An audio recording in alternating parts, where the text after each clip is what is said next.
ప్రభునందు చేరువచ్చిన సహోదరి సహోదరులకు మన రక్షకుడైన యేసుక్రీస్తు నామములో వందనాలు, శుభాలండి. అమ్మా, మరి 2024 సంవత్సరం అంతా దేవుడు మనల్ని కాచి కాపాడి భద్రపరిచి క్షేమంగా మరి ఆయన తోడుగా ఉన్నాడు. ఇది చివరి వారం. ఇంకా మన ముందు ఎన్ని రోజులు ఉన్నాయి ఏమండి? 2 రోజులే ఉన్నాయి. 2 రోజులు అంటే 48 గంటలు కదా. ఒక సంగతి మీకు నేను చెప్పి వాక్యంలోకి వెళ్తాను. ప్రియులారా, అది 2020 సంవత్సరం.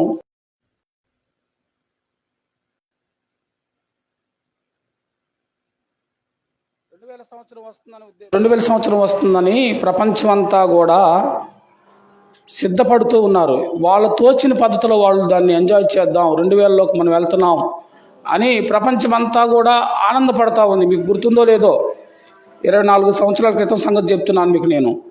2000 సంవత్సరం వస్తుంది కాబట్టి అని మన ఈ జయంతిపేట, జాన్పేట, మరింపేట, చీరాల ప్రాంతాల్లో పెద్ద పెద్ద స్టార్లు కట్టే సంస్కృతి అప్పుడు లేదు మనకి. అంతకుముందు ఇళ్ల మీద చిన్న చిన్న స్టార్లు కట్టుకునేవాళ్ళు. అది అంతకుముందు గుంటూరు ఆ ప్రాంతాల్లో వాళ్ళు మనం వెళ్ళినప్పుడు పెద్ద పెద్ద 20 అడుగులు 30 అడుగులు ఆకాశాన్ని స్టార్లు కట్టేవారు. 2000 సంవత్సరం వచ్చినప్పుడు అందరు ఎవరంతటా వాళ్ళు కలిసి, ఎవరి సంఘాల్లో కదా, ఎవరి కులంలో, ఎవరి మతంలో, లేకపోతే ఎవరి వీధిలో, ఎవరి పేటల్లో వాళ్ళు కలిసి ఏదో ఒక ప్రత్యేకత చేయాలని ప్రారంభించిన సంవత్సరం 2000 సంవత్సరం. అప్పుడే ఈ రంగులు, లైటింగ్లు పెద్ద పెద్ద మొదలుపెట్టారు. అది ఎందుకు చెప్తా ఉన్నానంటే, అదే సమయంలో నేను కూడా ఈ మతం అనే సంఘంలో ఉండి, మతాచారాల్లో ఉండి, మా స్నేహితులతో కలిసి పెద్ద కటౌట్ కడతా ఉన్నాను.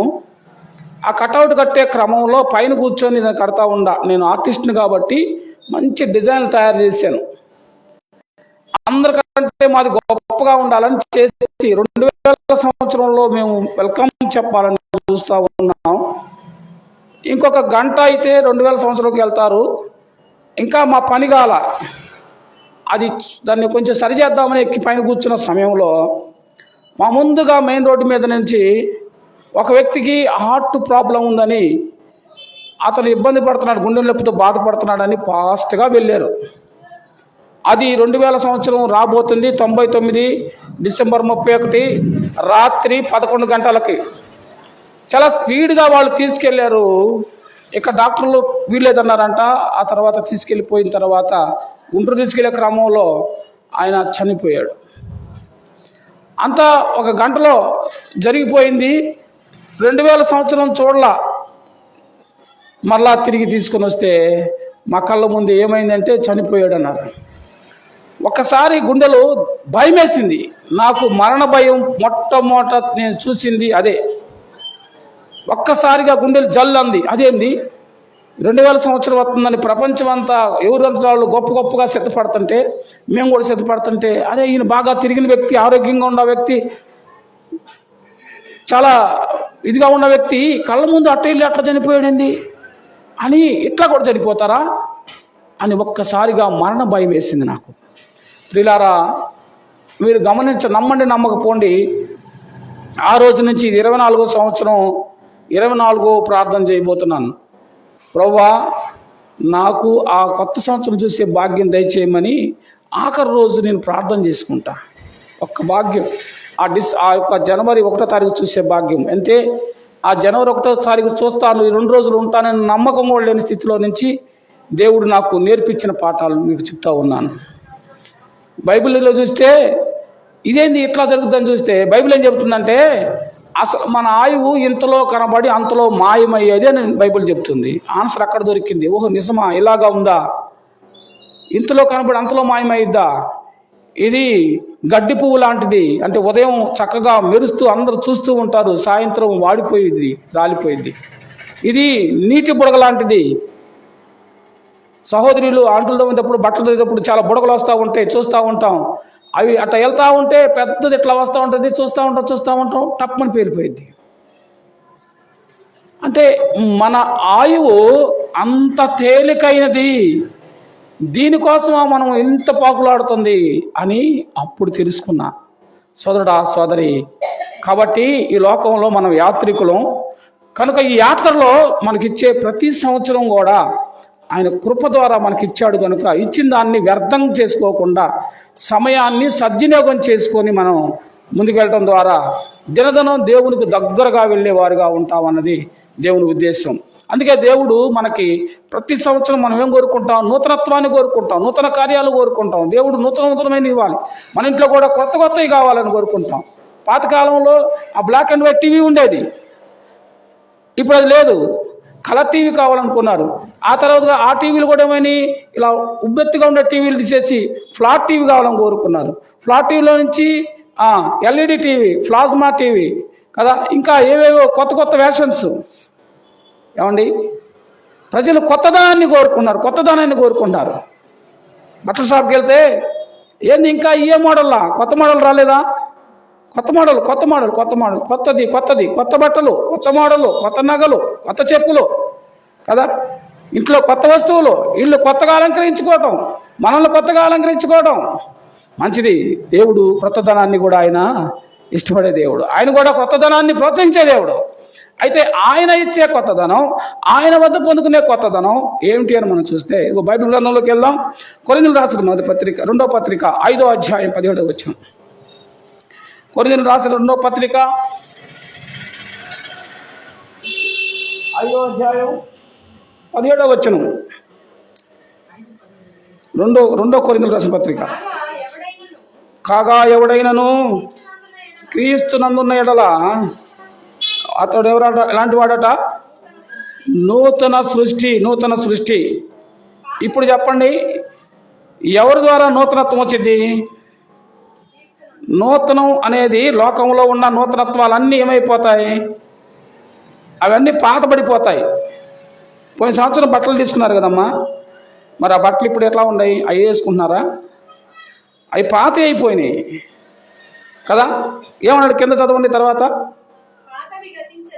పాతవి గతించెను, ఇదిగో కొత్త వాయును. పాతవి ఏమైపోయినట?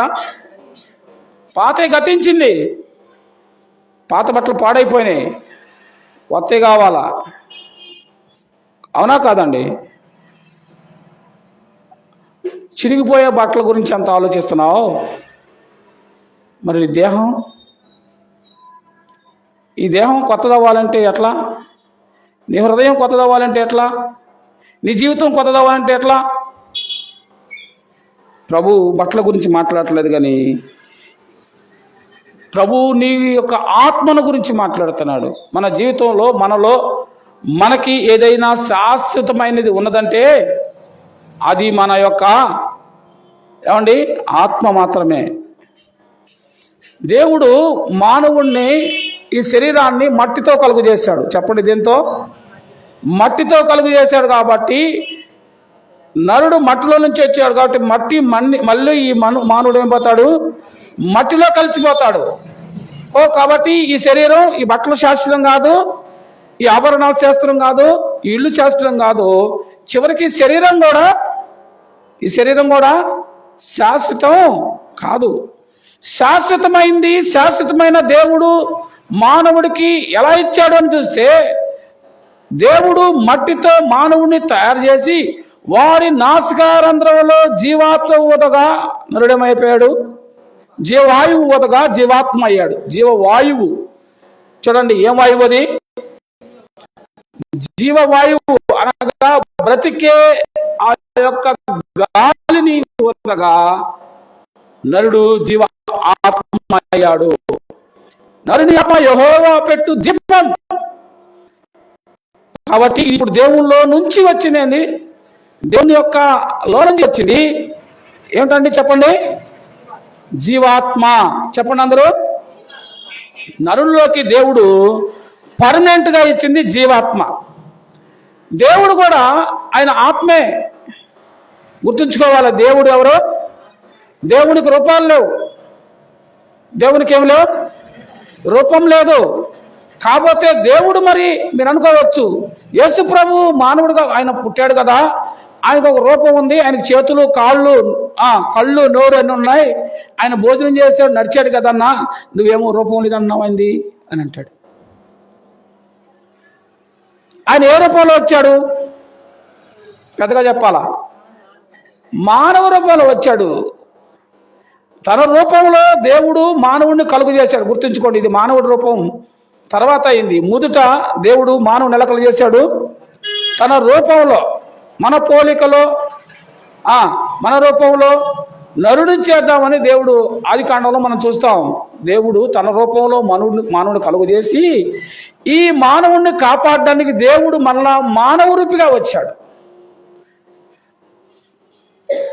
నా మాట మీకు అర్థమవుతున్నాయా? మానవ రూపిగా వచ్చిన దేవుడు ఆయన ఒక శరీరాకారం కావాల్సి వచ్చింది. ఆయన ఒక శరీర అమరికతో వచ్చాడు. ఎందుకంటే మనం ఆయన మీద నింద లేకుండా ఉండటానికి. ఆయనకేమయ్యా? ఆయనకి శరీరం లేదుగా, మాటేగా, ఆయన కొడితే నొప్పి రాదుగా, ఆయనకి రక్తం రాదుగా, ఆయనకి శ్రమ లేదుగా, బాధ లేదు. కానీ దేవుని మీద నింద లేకుండా ఉండటానికి ఆయన మన వలే ఆయన ఏం చేశాడు? మానవుడిగా ఈ లోకానికి వచ్చాడు. శరీరాకారంతో వచ్చాడు. మనలాంటి స్వభావాన్ని ధరించుకొని వచ్చాడు. మనలాగే బాధపడ్డాడు, మనలాగే నవ్వాడు, మనలాగే ఏడ్చాడు, మనలాగే తిన్నాడు, మనలాగే బాధపడ్డాడు. మనందరి శిక్ష ఆయన మీద మోసుకొని వెళ్ళాడు. ప్రియులారా, ఏమంటా ఉన్నాడు? కాగా ఎవడైనను క్రీస్తునన్నాడలా వాడు నూతన సృష్టి. ఇది నిజమైన నూతత్వం, ఇది నిజమైన నూతన సంవత్సరం, ఇది నిజమైన నూతనత్వం కలిగింది. క్రీస్తు నందు ఉన్నవారే పర్మనెంట్, టెంపరీ. గుర్తుపెట్టుకోండి, ఈరోజు వర్తమానంలో పర్మనెంట్ అయినది టెంపరీ అయింది. బట్టలు టెంపరీ, టీవీలు టెంపరీ కదా, ఇల్లు కూడా టెంపరీ, కొంత టైమే ఉంటుంది దానికి. అవునా కాదా? ఇంజనీర్ ఇల్లు కట్టేటప్పుడు ఇన్ని సంవత్సరాలు మాత్రమే ఇల్లు ఉండిద్దని పర్మిషన్ ఇస్తాడు. ప్రతిదీ లోకంలో ఉన్నాయన్నీ టెంపరీ. చివరికి శరీరం కూడా టెంపరీనే. అయితే దేవుడు ఏమన్నాడు? క్రీస్తు నందు ఉన్న ఎడల వాడు నూతన సృష్టి. ఈ నూతన సృష్టి ఇది పర్మనెంట్. ఇదిగో మీ కొరకు కొత్త ఆకాశమును నేను కలుగు చేస్తాను, సృష్టిస్తాను. అక్కడ మీ కొరకు నివాసాలు ఏర్పాటు చేస్తాను. ఆ నూతనత్వమైన గృహంలో, ఆ నూతనమైన ఆకాశంలో పర్మనెంట్గా నీవు ఉండాలంటే ఎవరి ద్వారా వెళ్ళాలా? క్రీస్తు నందుని ఉండాలా, క్రీస్తుని ధరించుకోవాలా, క్రీస్తుని నమ్మి మారు మనసు రక్షణ బాప్తిసం కలిగితేనే ఆ నూతన సృష్టిలో, ఆ నూతన గృహంలో, ఆ నూతన జీవితం పర్మనెంట్గా ఉండే నూతనత్వాన్ని పొందుకుంటావు. మనం కోరుకునేవి మనకిచ్చే దేవుడు ఇప్పుడు సిద్ధం చేశాడు. నువ్వు అడిగినా అడగపోయినా నీ కోసం ఇచ్చేశాడు. నువ్వు కోరుకున్న ఆశీర్వాదాలు, దీవెనలు, నీ బట్టలు, బంగారం, ఇళ్ళు, పిల్లలు, చదువులు, పెళ్ళిళ్ళు, పేరంటాలు, ఆరోగ్యం అన్నీ దేవుడు ఇచ్చినాయి, ఉచితంగా ఇచ్చినాయే. అవి ఆటోమేటిక్గా నీకు వచ్చేస్తాయి. నువ్వు అడిగినా వస్తాయి, అడగకపోయినా వస్తాయి. అడగమన్నాడు కాబట్టి అడుగుతున్నావు కనుక మళ్ళీ వస్తాయి. కానీ అసలైంది ఏదనంటే పర్మనెంట్ను కోరుకోండి. పర్మనెంట్గా ఉండాలి, పర్మనెంట్గా కోరుకోవాలి. ప్రియులారా, జాగ్రత్తగా నా మాటలు మీరు అర్థం చేసుకోవడానికి కోరుతూ ఉన్నాను. దేవుడు మన క్రీస్తు నందుంటే మనం పర్మనెంట్ అయిన నూతనత్వాన్ని పొందుకున్న వాళ్ళం అవుతాం. క్రీస్తు నందున్న ఎడల నూతన సృష్టి. అయితే క్రీస్తు నందు ఉన్న వాళ్ళకి ఏదైంది? పాత ఏమైపోతాయి? పాత గతిస్తాయి. పాత వ్యక్తి చనిపోయాడు కదా, పాత వ్యక్తి యొక్క స్వభావం, పాపపు స్వభావం, పాత విధానం, పాత మాటలు, పాత చూపులు అన్నీ కూడా పాతివేయబడ్డాయి. సముద్రంలో మన బాప్తిసం తీసుకున్న నీళ్ళలో పాతివేయబడ్డాయి. ఇప్పుడు నూతన వ్యక్తిగానే ఉండవు. పాత ఏమైపోయినాయి? గతించిపోయినాయి. ఇవి సమస్తము దేవుని వల్లవి. ఆయన సమస్తము క్రీస్తు ద్వారా తనతో సమాధానపరుచుకొని ఆ సమాధానపరచు పరిచర్యను మనకు అది ఎప్పుడైతే దేవుడు నీకు పర్మనెంట్ అయిన నూతనత్వాన్ని ఇచ్చాడో ఇప్పుడు నువ్వేమవుతావు? నువ్వు దేవునితో సమాధాన పడ్డ తర్వాత నువ్వు నూతన కార్యాలు చేస్తూ దేవుని యొక్క ఆ కార్యాలు చేసే విషయంలో ఆయన దేవుడు నీకు బాధ్యతను అప్పగిచ్చాడు. సంఘాన్ని అప్పగిచ్చాడు, సహవాసాన్ని అప్పగిచ్చాడు, దేవుని పనిని అప్పగిచ్చాడు. నువ్వు ఆయన వచ్చే వరకు దేవుని పని చేయటమే నీ బాధ్యత. గుర్తుపెట్టుకోండి అమ్మా, రక్షించబడ్డ వాళ్ళు, బాప్తిసం తీసుకున్న వాళ్ళు, మీకు దేవుడు ఒక పని అప్పగిచ్చాడు. ఏంటా పని అంటే, ఆయన వచ్చే వరకు ఈ లోకంలో మనం ఏం చేయాలా? దేవుని పని చేయడమే మనకు ప్రాముఖ్యమైంది. తర్వాతే లోకంలో స్నేహితులు, భార్యో, బిడ్డలో, మిగతా పనులు సెకండరీ. ఫస్ట్ పని దేవుడు అప్పగిచ్చిన పని, దేవుని పని చేయాలి. పిల్లరా, నా మాట మీకు అర్థమవుతుందా? మీ ఇంటికి ఇప్పుడు మన చంద్రబాబు నాయుడు సీఎం కదా, చంద్రబాబు నాయుడు గారు హఠాత్తుగా మీ ఇంటికి వచ్చాడు అనుకోండి, ఆయనతో ఒక 100 మంది 200 మంది పక్కన జనం కూడా వస్తూ ఉంటారు. వాళ్ళలో మన బంధువులు ఉంటారు, మన నాన్న ఉంటారు, ఎవరైనా ఉంటారు. కానీ మొట్టమొదటి రాంగులే ఫస్ట్ ఎవరికి తీసుకెళ్ళి మనం మంచిళ్ళు ఇస్తాం? ఏమండి, చంద్రబాబుకి ఇస్తామా, లేకపోతే పక్కనుండా ఆ బిళ్ళ బంటుకో, కారు డ్రైవర్కో, గన్మ్యాన్కో ఇస్తామా?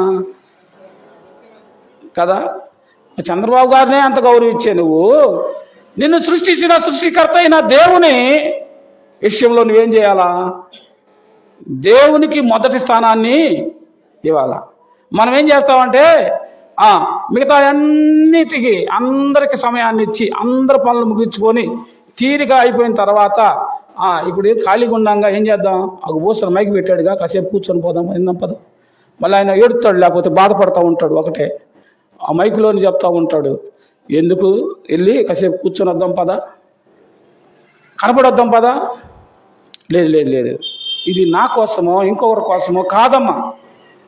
యేసు ప్రభు నీ కోసం చేసిన త్యాగాన్ని గుర్తు చేసుకొని, యేసు ప్రభు నీ కొరకు ఉంచిన ఆ గొప్ప ఆ యొక్క దీవెనలు పొందుకోవాలన్నదే దేవుని ఉద్దేశం. నువ్వు కొత్త బట్టలు తీసుకొచ్చావు, చాలా ఖరీదైనవి, చాలా కష్టపడ్డావు, నీరసం వస్తుంది, జ్వరం వచ్చింది, బాధలో ఉన్న, అయినా పని చేసి, లేకపోతే పని లేకపోతే అప్పు చేసి 5 రూపాయలు 10 రూపాయలు వడ్డీ డబ్బులు పెట్టి తీసుకొచ్చి, లేకపోతే కష్టపడిన వాళ్ళు మరొకరు అయితే ఇవన్నీ పెట్టి నువ్వు మంచి బట్టలు నచ్చినవి తీసుకొచ్చి పిల్లోడికి ఇచ్చావు. బట్టలు తీసుకెళ్ళి బీరువాలు పెట్టావు. అరే నాన్న, నీకోసం మంచి బట్టలు బూట్లు తెచ్చానురా, బీరువాలో ఉన్నాయి, తాళం కూడా తీసే ఉంది, వేసుకోరా అని చెప్పావు. కూర్చున్నావు, భార్య వచ్చి మంచిళ్ళు ఇచ్చింది, చూస్తూ ఉన్నావు. ఇప్పుడు ఏం జరుగుతూ ఉంది? వాడు వేసుకోవట్లా. టైం అవుతుంది ప్రార్థనకి, 11 అయింది, వాడు వేసుకోవాలా. నువ్వేమో కనీసం మంచిళ్ళు కూడా దాకా ఎదురు చూస్తూ ఉండవు, ఎప్పుడెప్పుడు వాడు స్నానం చేసి వచ్చి వేసుకుంటే బాగుండని. వాడు స్నానం చేసి వచ్చాడు కానీ వేసుకుంటాడేమో చూస్తున్నావు, వాడు వేసుకోవట్లా. వాడు అటెండి ఫోన్లో మాట్లాడుతున్నాడు, ఇటెండి ఛాలెంజ్ చేస్తున్నాడు, ఒకటి ఫ్రెండ్ వస్తే వాడితో మాట్లాడుతున్నాడు, నువ్వు ఎదురు చూస్తున్నావు. టైం అవుతుందిరా, చర్చికి వెళ్తావని నేను హడావుడిగా పని అవ్వపోయినా కానీ పరిగెత్తుకుంటా వచ్చానురా అని ఎదురు చూస్తూ ఉంటావు. ఎంత బాధ ఆ తల్లికి తండ్రికి. వాడు తీరా టైం అయిపోయింది, ప్రార్థనకి వెళ్తానే లేకే వాడు ఏదో ఒక పాత చొక్కా వేసుకొని స్నేహితులతో వెళ్ళిపోయాడు అనుకోండి, మీకు ఎంత బాధ వేసిద్ది ఆలోచించేయండి. దీనికోసం ఎన్ని రోజు నుంచి కష్టపడ్డానురా, ఎంత ఎండలో కష్టపడ్డానురా, ఎవరిని పడితే వాడిని చేజాజి డబ్బులు తీసుకొచ్చాను, బట్టలు తీసుకొచ్చి తీరా నా పిల్ల వేసుకోకపోతే ఎంత బాధపడతావో ఆలోచించే. యేసు ప్రభు కూడా నీ కొరకు ఆయన ఆ యొక్క మండు టెండలో, ఆయన ఆకాశానికి భూమికి మధ్యలో ఆయన వేలాడదీయబడి తన ప్రాణం పెట్టి రక్తాన్ని చిందించి ఇన్ని చేసి ఆయన చివరికి మరణించి తిరిగి లేచి రక్షణ వస్త్రాన్ని నీ కొరకు సిద్ధం చేశాడు. ఆ రక్షణ వస్త్రాన్ని నీవు పొందుకోకపోతే నీవు నూతనత్వం ఎలా పొందుకోగలుగుతావు? ఆ రక్షణ వస్త్రం నీకు లేకపోతే, నీవు తండ్రిగా నీ బిడ్డ బట్టలు వేసుకోకపోతే ఎంత బాధపడ్డావో, నీ కష్టం, నువ్వు ఎండలో పడిన బాధ, ఆ వ్యక్తి డబ్బులు తీసుకోవడానికి ఇవ్వడానికి ఇవ్వకపోతే వచ్చే అవమానం, ఓర్పు, సహనం ఎంత భరించావో, నీ బిడ్డది పొందుకోకపోతే ఎంత బాధపడుతున్నావో. యేసయ్య కూడా ఇదిగో ఆయన చేసిన సమస్తమైన త్యాగానికి ప్రతిఫలం నువ్వు రక్షించబడ్డమే. ఆ రక్షణ వస్త్రం ధరించుకున్నప్పుడే ఆయన సంతోషిస్తాడు. ఆ రక్షణ వస్త్రం నీలో చూసి, నీ మీద చూసి ఆయన మురిసిపోతాడు, ఆయన ఆనందిస్తాడు. నేను ఆ బాప్తిసం తీసుకున్న వాళ్ళని చూసి ఇప్పుడు యేసుప్రభు అనుకుంటా ఉంటాడు, ఆహా నా బిడ్డలు నా దగ్గరకు వచ్చారు, ఎంతో కాలం ఎన్నోసార్లు వస్తావని చూసి ఉంటాడు, కానీ ఇంతకాలానికి వచ్చారు, ఇప్పటికైనా వచ్చావు, నా దగ్గరకు వచ్చి వారు నేను ఎంత మాత్రమును త్రోసివేయను అంటున్నాడు ఆయన. నువ్వు 15 ఏళ్ళకి వచ్చావా, 30 ఏళ్ళకి వచ్చావా, 35 ఏళ్ళకి వచ్చావా, 40 ఏళ్ళకి వచ్చావా, 50, 60, 70 ఏళ్ళకి వచ్చావా? ఎప్పుడు వచ్చినా ఆయన దినమెల్లా మన కొరకు ఆయన చేయి చాచే ఉంటాడు. చంటి పిల్లను వాడిని ఎత్తుకున్నట్టుగా నిన్ను ఎత్తుకొని ముద్దాడడానికి సిద్ధంగా ఉన్నాడు. అమ్మా అయా, ఆ నూతన కార్యం నీలో జరగాలంటే, ఆ నూతన క్రియ నీలో జరగాలంటే యేసు ప్రభు దగ్గరకు వచ్చి నువ్వు ఏం చేయాలా? నూతన బలం పొందుకునే వ్యక్తిగా ఉండాలని కోరుతున్నాను కదా. ఒక మాట చెప్పి నేను ముందుకెళ్తాను. యెషయా గ్రంథం 40వ అధ్యాయం 31వ వచనంలో, యెషయా గ్రంథం 40వ అధ్యాయం 31వ వచనం.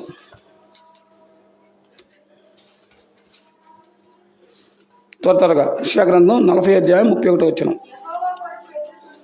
యెహోవా కొరకు ఎదురు చూచువారు నూతన దళం పొందుదురు. అమ్మా చూడండి, వారు పక్షిరాజు వలె రెక్కలు చాపి ఎలాగట? ఏమండి అందరు చూసారా? యెషయా గ్రంథం 40వ అధ్యాయం ఎన్నో వచనం? 31వ వచనం కదా. మళ్ళీ చదవండి. యెహోవా కొరకు ఎదురు చూచువారు నూతన బలం పొందుదురు. వారు పక్షిరాజు వలె రెక్కల చాచి పైకి. అది పక్షిరాజు ఎవరండి? మృగాని రాజు, మృగానికి రాజు అండి. జంతువుల్లో రాజు ఎవరు? సింహం. వెరీ గుడ్, సింహం రాజు. మరి పక్షులకు రాజు ఎవరు? ఏమండి? గ్రద్ద. వెరీ గుడ్ చాన్. గ్రద్ద ఎన్నోసార్లు చెప్పానమ్మా మీకు. పక్షుల్లో రాజు గ్రద్ద. ఈ గద్దకున్న స్వభావాన్ని మనం చూస్తే, ఈ గద్ద మిగతా పక్షులన్నిటికంటే కూడా ఎత్తుగా ప్రయాణం చేసింది. 100 అడుగుల దూరం ప్రయాణం చేసి పైకి వెళ్ళింది.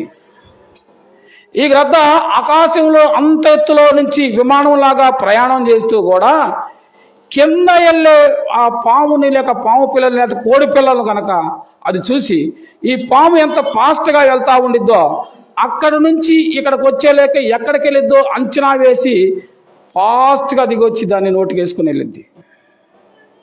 అంటే దాని ఆలోచన శక్తి అంత గొప్పది. రెండోది, పక్షిరాజు యొక్క చూపు కొన్ని 100 అడుగుల దూరం కూడా చాలా క్షుణ్ణంగా చూడగలదు.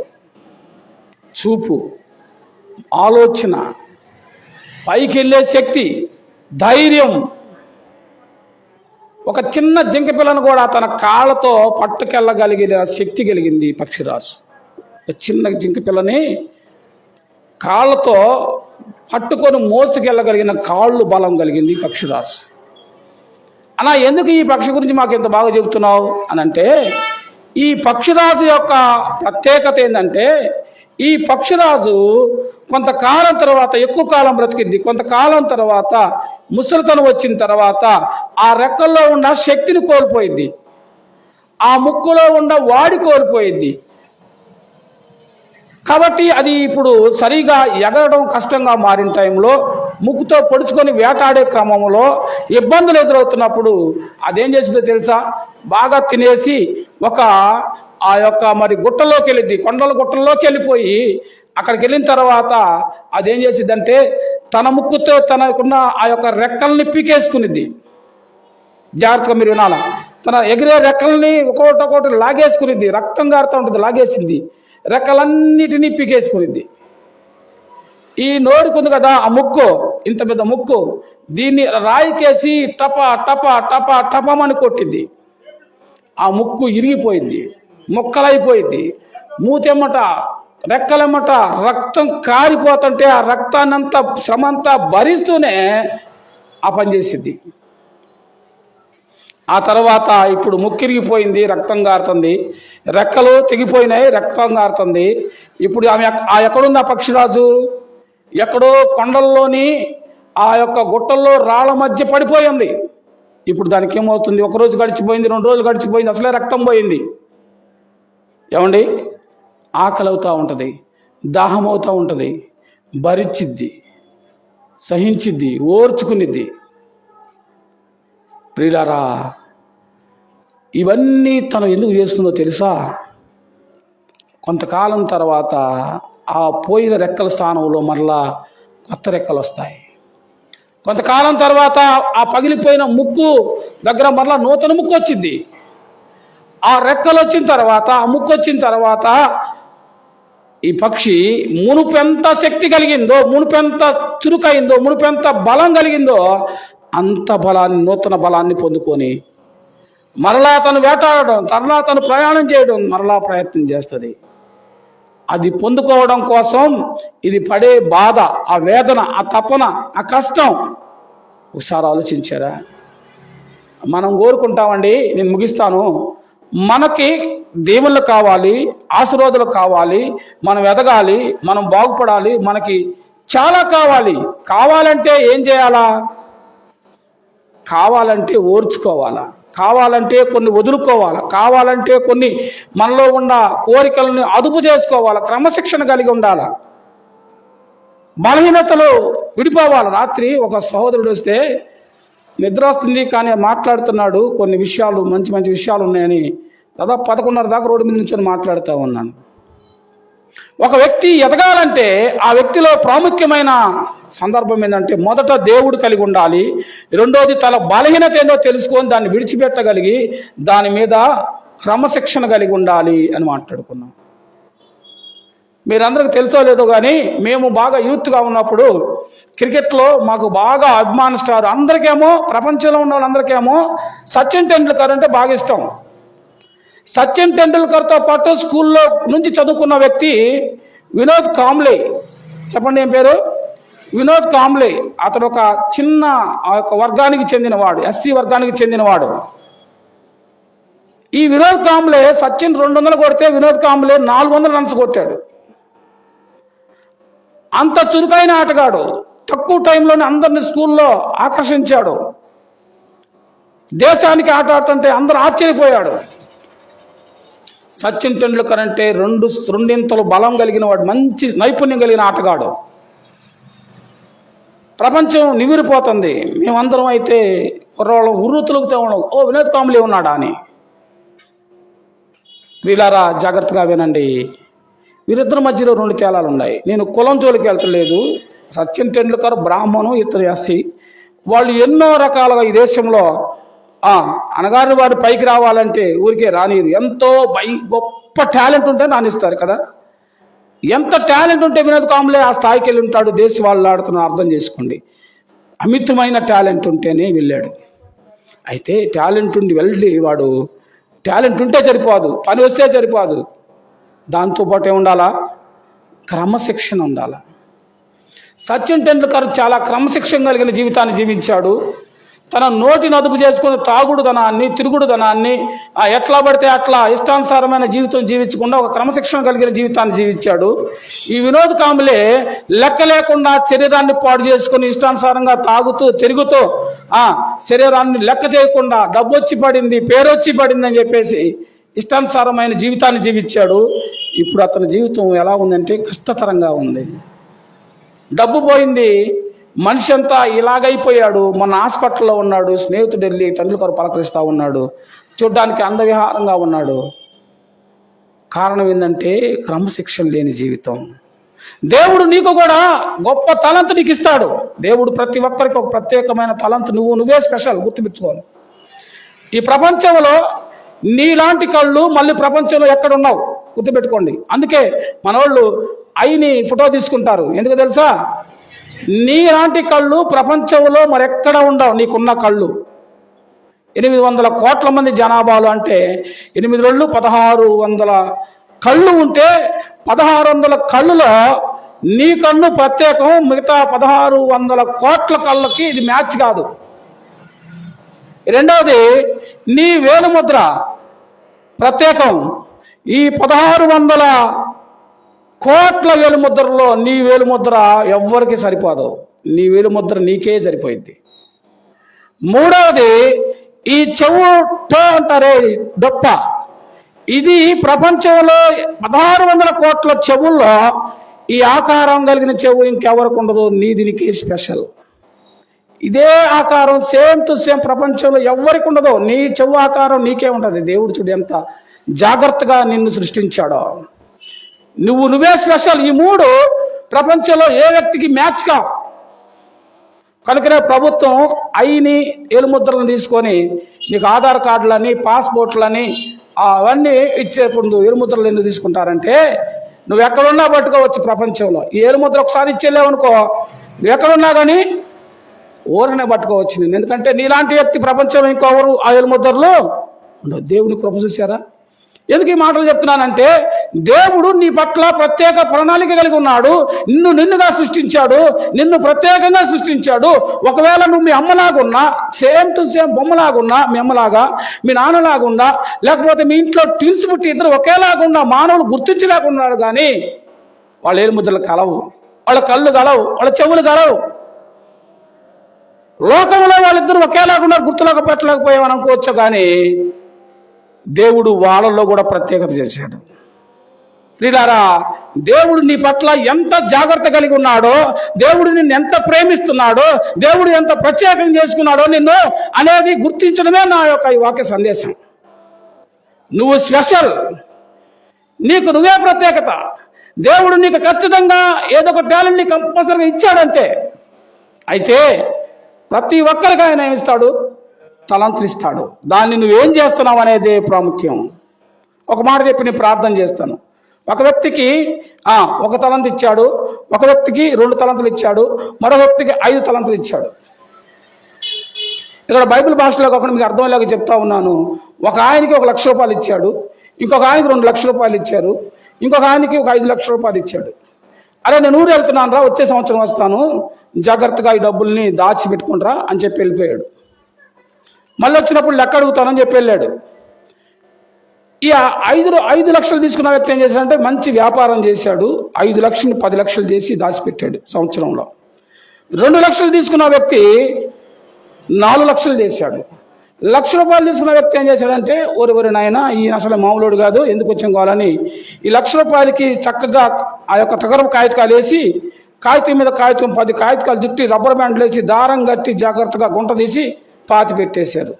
జాగ్రత్తగా ఉండాలి, ఆయన వచ్చినప్పుడు మళ్ళీ ఆయనకు అప్పగియాలనుకున్నాడు. ఆయన రానే వచ్చాడు, పిలిచాడు. 5 తలంతులు ఎత్తిన అతను పిలిచాడు. బాబు రారా నాయన, నీకు 5 లక్షలు ఇచ్చాను కదా, ఏం చేసావు? అయ్యా జాగ్రత్తగా నమ్మకంగా వ్యాపారం చేశానయ్యా, న్యాయంగా వ్యాపారం చేశానయ్యా, 5 లక్షల్ని 10 లక్షలు చేశానయ్యా, ఈగోయ్యా అని అన్నాడు. బలా నమ్మకమైన దాసుడా అన్నాడు. 2 లక్షలు ఆయన పిలిస్తే 4 లక్షలు చేశానయ్యా అన్నాడు. చాలా సంతోషించాడు. ఈ 1 లక్ష రూపాయలు తీసుకున్నామని పిలిస్తే వాడు అన్నాడు, అయ్యా నువ్వేమో మామూలుడు కాదు, నువ్వు విత్తన దాన్ని కోసేవాడివి అని అంటున్నాడు. విత్తన దానిని అంటే నువ్వు పంట వేయకుండానే నాకు ఫలం కావాలనుకుంటావు, అలాంటి వాడివి నువ్వు మామూలుడు కాదు. అందుకని నీకు భయపడి నేనేం చేశాను, దాన్ని జాగ్రత్తగా బూడ్చిపెట్టా, తెచ్చిస్తా నాగని గబగబా తవ్వి తీసుకొచ్చి ఇచ్చాడు. అరే పనికి మాలినోడా, నేను పంట ఇవ్వకుండా ప్రతిఫలం కోరుకుంటానా? మీకు డబ్బులు ఇవ్వకుండా వచ్చి అడుగుతున్నానా? మీకు ఇస్తేనే కదా వచ్చి అడుగుతున్నాను. కానీ ఎందుకు నోరు జారి మాట్లాడావు? అయ్యా నువ్వు విత్తనాన్ని కోయవాడు. పైపెచ్చు ఇచ్చిన ఆయన మీద నిందేస్తున్నాడు, ఇస్తే తీసుకొని నిందేస్తున్నాడు. అప్పుడు అన్నాడు, వాడేమన్నాడు, చెడ్డ దాసురా అని చెప్పి ఇది తీసుకొని 5 లక్షలు ఇచ్చాడే అతనికి ఇచ్చి, అరే అబ్బాయి నువ్వు చాలా బాగా వ్యాపారం చేసేవారు, ఇది కూడా ఉంచుకొని చక్కగా వ్యాపారం చేయి, చక్కగా తీసుకొని ఎంజాయ్ చేయమన్నాడు. వీళ్ళరా దేవుడు మీ అందరికీ కూడా అలాంటి ఫలాలు ఇచ్చాడు, అలాంటి ప్రత్యేకత ఇచ్చాడు, అలాంటి గొప్పతనం ఇచ్చాడు.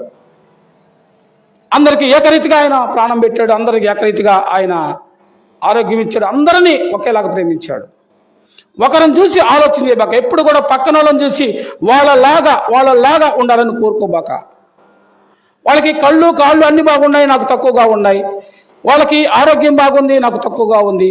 వాళ్ళకి ఇళ్ళు ఉన్నాయి, వాళ్ళకి పొలం ఉన్నాయి, వాళ్ళకి కారు ఉంది, వాళ్ళ బంగారం ఉంది, వాళ్ళ బట్టలు ఉంది అనుకోబాక. దాని వెనకాల వాళ్ళకి ఏం రోగాలు ఉన్నాయో, వాళ్ళ ఇంట్లో ఏం సమస్య ఉందో, వాళ్ళు ఏ బాధతో మదన పడిపోతున్నారో, వాళ్ళ శరీరం లోన ఏ టైంలో పడిపోతారో నీకు తెలుసా? ఆలోచించేయండి. మాట్లాడుతూ ఉన్నాడు. మొన్న ఒక ఆయన టక్కన పడిపోయాడు, తీసుకెళ్తే ఏమైపోయిందని అంటే బ్రెయిన్ స్ట్రోక్ వచ్చిందని అన్నారు. లివర్ అంతా పాడైపోయిందని అన్నారు. పైకి బాగానే ఉన్నాం కానీ లోన ఏముందో ఏ అవయం ఏమైపోయింది ఎవరికి పైన చూసి మోసపోబాకండి. యేసు ప్రభు నీకు ఇచ్చిన దాన్ని బట్టి నువ్వేం చేయాలా? సంతోషించు, ప్రభుని మహిమపరచు.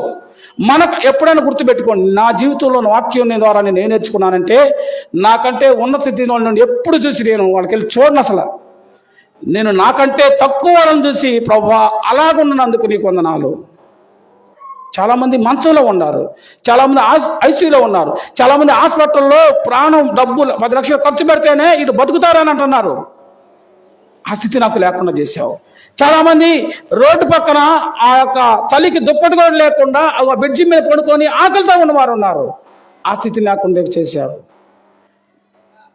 మనకంటే దీనమైన స్థితిలో కోట్ల మంది ఉన్నారండి. వాళ్ళందరికంటే దేవుడు నిన్ను దీవించి ఆస్వాదించి చక్కని కుటుంబాన్ని ఇచ్చాడు. చేతులారా పాడు చేసుకోకండి. దేవుడు నూతన కార్యం చేయడానికి ఆయన సిద్ధంగా ఉన్నాడు. యేసు ప్రభు సమస్తాన్ని చేసి నీకు ఇవ్వాల్సినంత ఇచ్చేసాడు. ఇప్పుడు నీ చేతిలో ఉంది. నీవే ఏం చెయ్యి? అవన్నీ పొందుకో. దేవుని దీవెనలు, నూతన బలం. ఏమండి ఒకసారి చదవండి, ఆ వాక్యం చెప్పి ప్రార్థన చేస్తాను. కొద్దిగా 2వ పత్రిక 5:17. ఎవడైనాను క్రీస్తునందు ఉన్న ఎడల అతడు నూతన సృష్టి, ఇదిగో పాతవి గతించును, సమస్తము నూతనమాయను, క్రొత్తమాయను. నీ జీవితం కూడా అలా నూతనమయంగా దేవుడు మార్చాలని కోరుకుంటూ ఉన్నాడు. నిన్ను నూతనత్వం నీకు ఇవ్వడం కోసం ఆయన పాతగిల్లిపోయాడు. నువ్వు ఆరోగ్యం ఉండడం కోసం ఆయన రోగగ్రస్తుడుగా చేయబడ్డాడు. నీవు పరిశుద్ధంగా ఉండడం కోసం నీ పాపాలన్నీ ఆయన మీద వేసుకున్నాడు. నువ్వు తండ్రి ఆ దేవుని బిడ్డగా ఉండడం కోసం ఆయన మరణించాడు. సమస్తాన్ని చేసి ముగించిన దేవుణ్ణి మీదే సంపూర్తిగా అనుకుందాం. దేవుడు తన కృపను మనందరికీ దయచేయునుగాక. ప్రార్థన చేసుకుందాం.